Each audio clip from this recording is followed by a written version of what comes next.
Sa mga kaibigan ko, mga collector dyan na naghahanap ng 20 peso coins, mayroon po ako dito na itinuturing na error coins. Ito po. Yan po, nakasumpo.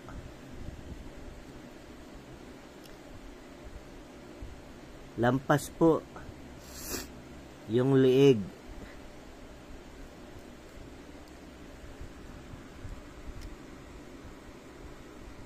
Yan po, lampas po ang liig ni Manuel L. Quezon. Tapos yung kanya pong pangalan ay hindi na po mabasa.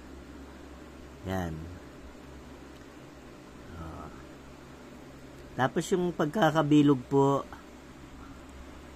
dito, ayan po, lampas po yung kanyang pagkabilog.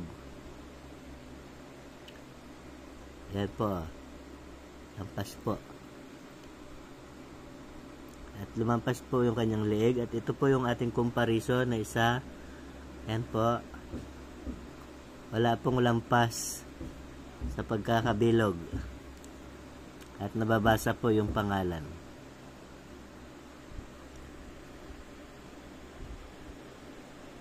Yan po.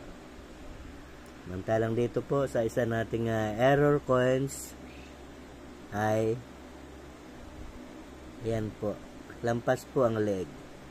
Dito sa video ko may isasama ako na picture. Thank you po.